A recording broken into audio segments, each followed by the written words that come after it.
क्या हम आगे बढ़ रहे हैं? संसार में क्रम से विकास करना सज्जनों से स्वीकृत जीव का धर्म है। वह नीचे से ऊपर को चढ़कर हमेशा पूर्णता को प्राप्त करने के लिए स्वाभाविक संपूर्ण योग्यता को पर्याप्त मात्रा में धारण करता है। सृष्टि के समस्त पदार्थों के जीवन क्रम पर दृष्टि डालने से पता चलता है कि हर एक पदार्थ आरंभ में छोटा होता है, पीछे वह बढ़ता और विकसित होता हुआ आगे बढ़ रहा है। अंकुर से नन्हा सा पौधा, नन्हे से पौधे से बड़ा पौधा, अंत में वृक्ष।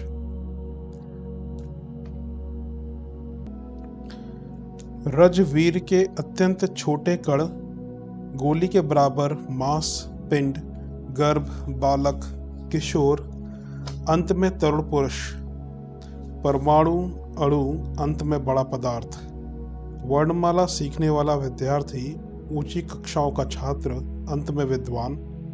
जिधर भी दृष्टि दौड़ाइए हर पदार्थ छोटे से बड़ा बनता हुआ दिखाई पड़ेगा। इससे प्रतीत होता है कि जीवन का विकास क्रम लघु से महान बनने की आधारशिला पर स्थिर है।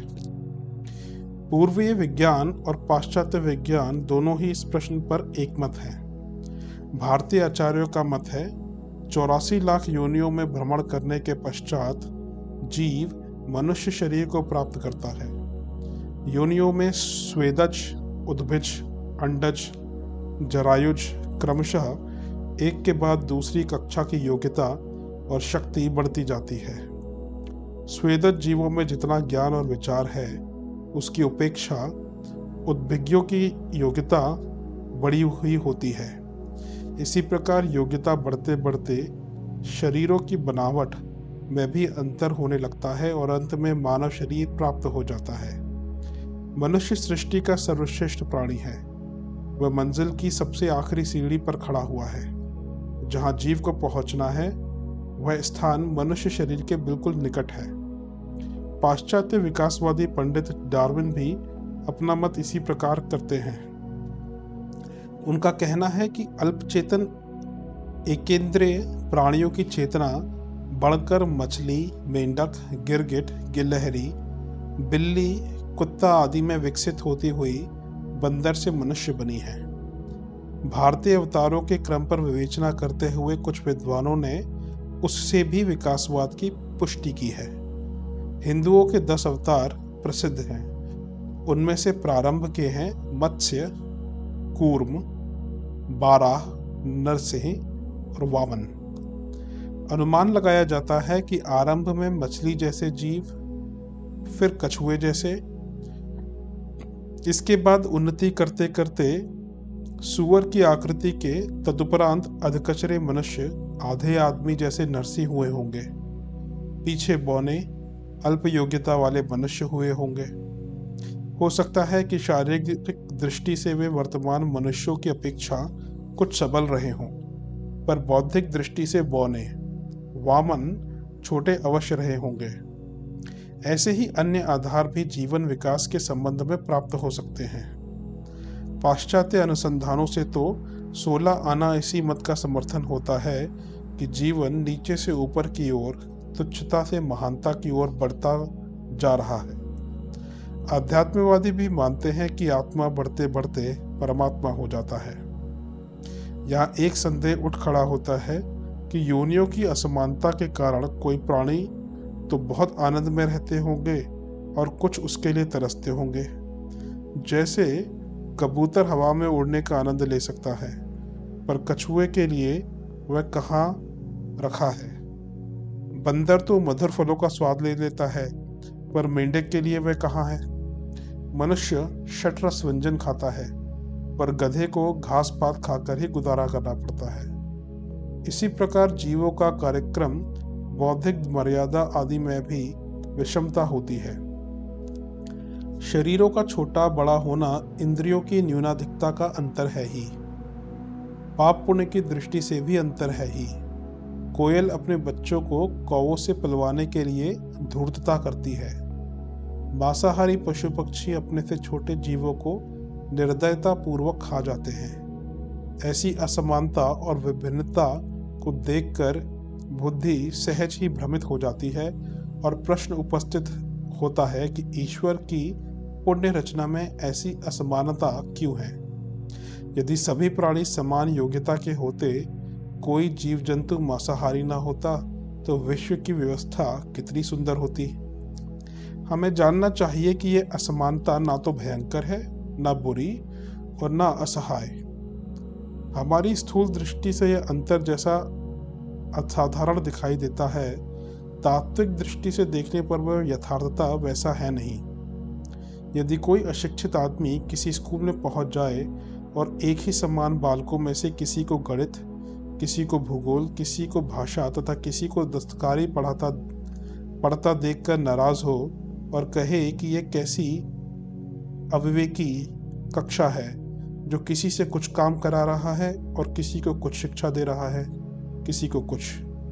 अज्ञानी की दृष्टि से स्कूल की यह असमानता मास्टर को अविवेकी ठहराती है, लेकिन एक सुविज्ञ व्यक्ति जानता है कि यह बालक जब अफसरी के योग्य होंगे तब इन्हें दस्तकारी, हिसाब, भूगोल, सुलेख आदि सभी की आवश्यकता पड़ेगी। इसलिए विभिन्न विषयों को धीरे धीरे पचता पढ़ने के लिए अलग अलग पुस्तकें व अलग अलग कक्षाएं नियत करनी पड़ती हैं। योनियां स्वतंत्र कक्षाएं हैं जिनमें अलग अलग विषयों की शिक्षा मिलती है और क्रमशः ऊंची कक्षा में चढ़ते जाते हैं। एक योनि के जीवधारी के काम दूसरी के कामों से असंबद्ध मालूम पड़ते हैं, तो भी उनमें आपसी तारतम्य रहता है। पहाड़े याद करने वाले बालक और ज्योमेट्री के प्रश्न करने वाले के काम में भले ही भिन्नता हो और कभी कभी विपरीतता मालूम पड़े, पर यथार्थ में एक का संबंध दूसरे से है। ज्योमेट्री के छात्र ने यदि एक दिन पहाड़े याद ना किए होते तो आज जिस कार्य को वह कर रहा है ना कर सकता।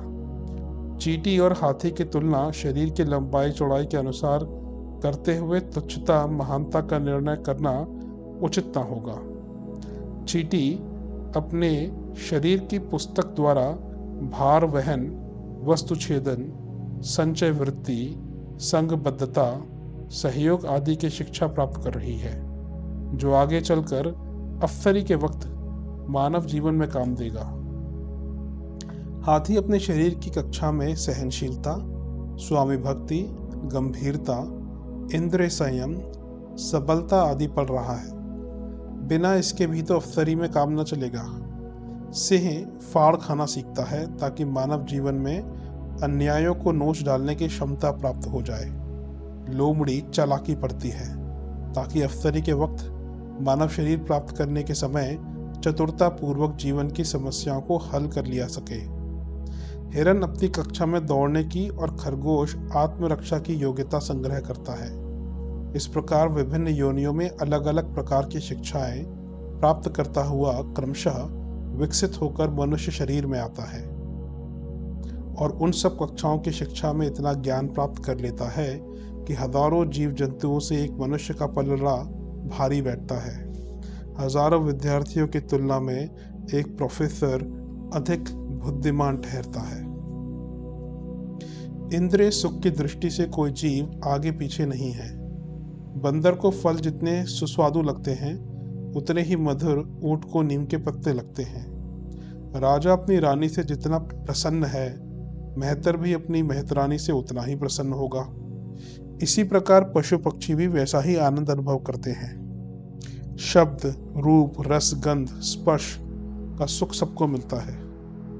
जो जीव जिस योनि में है, जैसे साधन प्राप्त करता है, उसी के अनुसार उसकी इंद्रियां होती हैं, ताकि वही स्थिति उसके लिए आनंददायक बन जाए। बेशक अन्य योनियां विवेक की दृष्टि से मनुष्य से नीची हैं, पर इसका यह अर्थ कदापि नहीं है कि वे दुखी हैं, अभावग्रस्त हैं या निष्प्रयोजन जीवन व्यतीत कर रही हैं। मनुष्यतर प्राणियों की भोग योनि मानना भ्रम है। जीवन मुक्त और देवता लोग भाव बाधित मनुष्यों को नीची कोटि का समझे, यह तो ठीक है, पर वे हमें भोग योनि माने तो यह अन्याय होगा। सभी जीव अपनी अपनी दशा में सुखपूर्वक हैं और यही कारण है कि सबको मृत्यु बुरी लगती है। सभी अपनी अपनी कक्षा के अनुसार ज्ञान की योग्यताओं की शिक्षा प्राप्त करते हुए लघुता से महानता की ओर, अपूर्णता से पूर्णता की ओर एवं बंधन से मुक्ति की ओर बढ़ते चले जा रहे हैं। निस्संदेह जीवन का लक्ष्य विकास है। ईश्वरीय प्रेरणा से बलात् प्रेरित हुए जीव इसी महान यात्रा के पथ पर दौड़ते हुए चले जा रहे हैं। जीवन क्यों आरंभ हुआ? जीवन यात्रा किस प्रकार आगे बढ़ रही है? क्या जीव नीच योनियों के लिए फिर उल्टा लौट सकता है? जब बहुत सी शिक्षाएं प्राप्त करके मनुष्य योनि प्राप्त हुई है, तो भी अनेक पापी क्यों दृष्टिगोचर होते हैं? ऐसे बहुत से प्रश्न पाठकों के मन में उत्पन्न होते हैं। इन गुत्थियों को सरलता पूर्वक समझने के लिए आवश्यक है कि हम उस अद्भुत सृष्टा की बनाई हुई प्रत्येक वस्तु का गंभीरता पूर्वक पर्यवेक्षण करें, जो इन चर्म चक्षुओं से दिखाई तो नहीं पड़ता, परंतु अपनी उपस्थिति का भान कण कण में कराता रहता है। बिनु पग चलई सुनई बिनु काना। स्त्री के बीज कोश ओवम और पुरुष के बीज कोश स्पर्म के मिलन से नए शिशु का जन्म होता है। इसी तरह का संतति क्रम इस संसार में चल रहा है। यदि इसी क्रम को समय की लंबी पाबंदियां पार करते हुए पीछे सुदूर अतीत में ले जाएं, तो एक प्रश्नवाचक चिन्ह लग जाता है कि सृष्टि का श्री गणेश करने वाली सत्ता कौन थी। इस संबंध में जीव शास्त्रियों और दार्शनिकों ने अपनी अपनी तरह से विचार किया है। जीव शास्त्री इस निष्कर्ष पर पहुंचे हैं कि सृष्टि का वर्तमान स्वरूप और विकसित मनुष्य की उत्पत्ति एक कोशीय जीव के क्रमिक विकास का प्रतिफल है।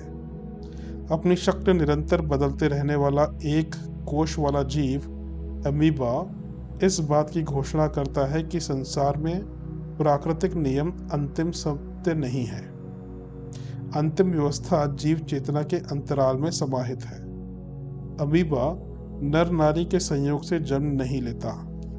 अमीबा बढ़ते बढ़ते जब पूर्ण प्रौढ़ावस्था में आता है, तो उसके शरीर का प्रथमा वलास प्रोटोप्लाज्म अर्थात शरीर का रसायन भाग और केंद्रक न्यूक्लियस, जिसमें इसके जीवन के लक्षण होते हैं, दोनों दो भागों में विभक्त हो जाते हैं और इस तरह एक नए स्वस्थ शिशु अमीबा का जन्म हो जाता है। अमीबा की वंश वृद्धि का क्रम इसी भांति चलता रहता है, जो इस बात का उदाहरण है कि व्यवस्था की दृष्टि से सृष्टि ने आज जो भी रूप ले लिया हो, पर सृष्टि के उद्भव और विकास की सारी शक्ति जीवन के मूल तत्व इच्छा शक्ति पर आधारित है। स्पंज नाम का छिद्रिष्ट फाइलम पेरिफोरा जीव भी इसी कोटि में आता है। स्पंज के शरीर से 4 किलियां निकल जाती हैं, मानो वे किसी बीज के अखुएं हो। कुछ दिनों में वे किलियां हरकत करती हैं, जिससे स्पंज गोलाकार चक्कर काटने लगता है। ये किलियां एक स्पंज के बीज कीट के दूसरे के डिम्बकोश से मिलने के कारण पैदा होती हैं और यही स्पंज के अंदर विकसित होकर उसके किसी एक छेद से निकलकर नए स्पंज के रूप में जन्म ले लेती है। पर यह इनकी वंश वृद्धि का एक तरीका है। दूसरा तरीका अमीबा की तरह का है। स्पंज का शरीर बढ़कर बड़ा हुआ हिस्सा ही शरीर से अलग होकर दूसरा स्पंज बन जाता है और इस बात को प्रमाणित करता है कि समष्टि जीवन चेतना एक अनादि तत्व है और वह तत्व अपनी ही इच्छा अनुसार सृजन की शक्ति से नितांत संपन्न और समर्थ है। छत्रिक, जेलीफिश और इसी तरह के कुछ अन्य जीव भारतीय दर्शन के रई और प्राण तत्व का प्रतिपादन करते हैं। सृष्टि के मूल में प्रकृति और पुरुष की ये दो शक्तियां ही जहां इकट्ठी हो जाती हैं, वहां एक स्वतंत्र ब्रह्मांड जीव की सृष्टि हो जाती है। वैसे दोनों दो भिन्न किंतु पूरक तत्व हैं। छत्रिक के वृषण हाइड्रा के समान परिपक्व हो जाने पर फूट पड़ते हैं। उसमें से छितरी हुई शुक्र कोशाएं पानी में तैरने लगती हैं और जहाँ कहीं डिंब कोश का संयोग हो जाता है, शुक्र कोशाएं 1 से 2, 2 से 4 की गुणोत्तर गति से बढ़ने लगती हैं। छत्रिक प्रारंभ में डिंब कीट लार्वा की शक्ल ले लेता है और फिर पानी की निचली जमीनी सतह पर आकर बैठ जाता है और आधा इंच के इस लार्वे में कई स्थानों पर घरार पड़ जाते हैं। धीरे धीरे सभी घरारों वाले हिस्से टूटकर अलग हो जाते हैं और जितने भी टुकड़े हो जाते हैं सब के सब नवजात छत्रिक जेलीफिश बन जाते हैं। भिन्न भिन्न शरीर जीवात्मा के भिन्न भिन्न क्षेत्र और यंत्र हैं।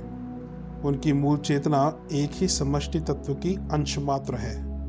मनुष्य एक सर्वांगपूर्ण यंत्र जो पा गया तो उसकी लौकिकता और भौतिकता में वह फूला नहीं समाया। दिन रात अपनी इंद्रियों की तृष्णा में ही पड़ा रहने लगा और इस तरह उसने आत्मविकास की आवश्यकता, स्वर्ग मुक्ति और ब्रह्म प्राप्ति की जीवन उद्देश्यता से ही मुंह मोड़ लिया। आज की भौतिकतावादी तृष्णाएं और मानवीय समस्याएं इसी आसक्ति के परिणाम हैं। यदि मनुष्य विचार और विवेक से काम ले तो मनुष्य और मनुष्यत्व प्राणियों की विचित्रताएं ही यह समझा देती है कि मनुष्य का सत्य उसकी आत्मचेतना है, शरीर नहीं।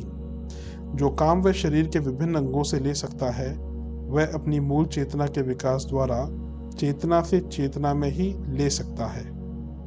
फीताकृमि टेप वर्म एक ऐसे ही उदाहरण वाला परोपजीवी कीड़ा है। उसे ना तो हाथ पांव उपलब्ध हैं और ना मुंह। ये किसी भी शरीर में जहां कहीं भी घुस जाते हैं, रक्त शिराओं के द्वारा मांसपेशियों में घुस जाते हैं और अपने शरीर से ही दूसरे के अंग से रस चूसकर बढ़ते रहते हैं।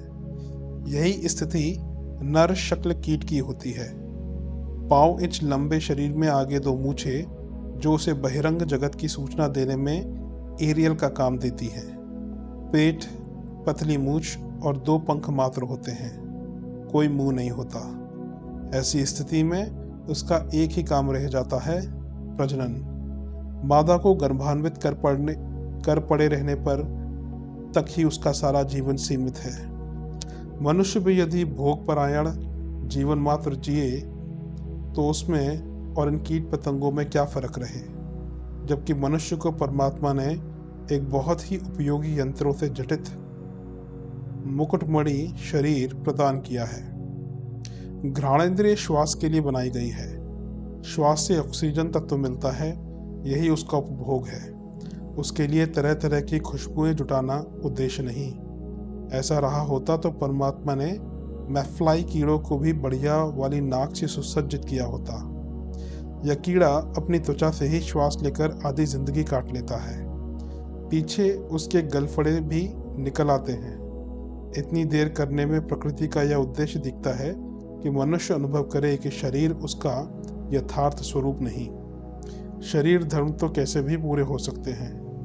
मनुष्य की सर्वश्रेष्ठता का उपयोग तो इस बात में है कि वह अपनी विवेक सम्मत बुद्धि का उपयोग संसार के यथार्थ को जानने और सबके लिए एक समान उपयोगी जीवन व्यवस्था जुटाने में करे। भंभीरी ड्रैगन फ्लाई नामक जीव की आंखों से मनुष्य की आंखें क्या तुलना कर सकती हैं। इसके पंख और शरीर में ही विधाता ने सौंदर्य नहीं भरा, अंग अंग में दिव्यता भर दी है।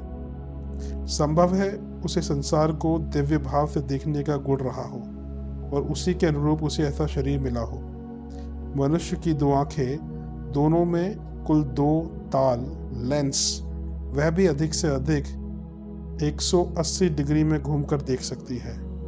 पर ड्रैगन फ्लाई जिसकी आंखों में विधाता ने कई हजार छपहल ताल लेंस जड़े हैं, वह अपनी गर्दन को स्वतंत्र रूप से 360 डिग्री में घुमाकर मनुष्य का उपहास कर सकता है कि ए मनुष्य, शरीर का गर्व ना कर। गर्व करना है तो परमात्मा द्वारा प्रदत्त बुद्धि और विवेक की शक्ति पर कर। तू चाहे तो उसके द्वारा संसार की सत्य और मूलाधार चेतना का परिचय प्राप्त कर स्वतः धन्य हो सकता है और अन्य जीवों को भी सुखी और व्यवस्थित रख सकता है। उस चेतना का हर कण एक दिव्य आंख है। उसके लिए भौतिक आँख की भी आवश्यकता नहीं। सिल्वर मछली की मुंह में 2 मूछें होती हैं, आंखें नहीं। पर क्या मजाल कि आंखों वाले उसे पराजित कर दें या परेशान कर सकें। उसकी ये मूछें ही आँख का काम कर देती हैं। जो वस्तुएं अन्य लोग आंखों से भी नहीं देख सकते, वे अपने दोनों एंटीनाओं से सिल्वर मछली बखूबी देख लेती है। लैंड स्नेल के लिए पतझड़ ऋतु मरण तुल्य होती है। पौधों से खुराक मिलना बंद हो जाती है। तब घोंघे लैंड स्नेल अपने कवच में घुस जाते हैं और किसी सुरक्षित स्थान पर बैठकर बिना कुछ खाए पिए और श्वास लिए उसी स्थान पर बैठे रहकर जाड़ा बिता देते हैं। मनुष्य इतना लंबा शयन करे तो मृत घोषित कर जला दिया जाए, पर घोंघा है जो अपना उदाहरण देकर समझाता है कि यदि खाना पीना और श्वास भी ना मिले तो कोई हर्ज नहीं। मनुष्य को आत्मस्थ होकर अपने शक्तिशाली जीवन सत्य को प्राप्त करने का प्रयत्न करना चाहिए। एक बार एक वैज्ञानिक रेटनियस इल्ली का अध्ययन कर रहे थे। उन्होंने जहां अन्य आश्चर्यजनक सत्यों की खोज की, वहां एक बार यह भी देखा कि 5वीं अवस्था की रेटनियस इल्ली का सिर कट गया तो भी वह 11 महीने तक जीवित पड़ी रही। यह उदाहरण इस बात का प्रमाण है कि जीव चेतना प्राकृतिक गुण नहीं, एक स्वतंत्र सत्ता है जिसकी विशेषताएं नैसर्गिक विशेषताओं से भिन्न कोटि की हैं। पूर्णता के गुण आत्मचेतना में हैं, अतएव हमें आत्मा का अनुसंधान करना चाहिए। शरीर तो यंत्र मात्र है। समुद्री झींगे लॉबस्टर की 2 मूछें होती हैं जो उसके शरीर से भी लंबी होती हैं। ये उसकी स्पर्शेंद्रिय का काम कर देती हैं। जिस प्रकार कोई रडार यंत्र दूर दूर की सूचनाएं देता रहता है, उसी प्रकार झींगे की ये मूछें जब वह सो रहा होता है तब भी उसे आसपास के वातावरण की सूचनाएं देती रहती हैं। इसकी विचित्र आंखें इस तरह की होती हैं मानो एक डंडे में 2 मोती जड़ दिए हों, जिन्हें वह इधर उधर हिलाकर देखता रहता है। यह झींगा इस बात का उदाहरण है कि शरीर तो यंत्र और आत्मा का वाहन है। आत्मा तो एक अलग ही सत्ता है। उस सर्वप्रथम सत्ता को पाने का प्रयत्न किया जाए तो मनुष्य शरीर की सार्थकता है। अन्यथा जैसे ये सब जीव, वैसे ही मनुष्य भी एक तुच्छ जीव ही है।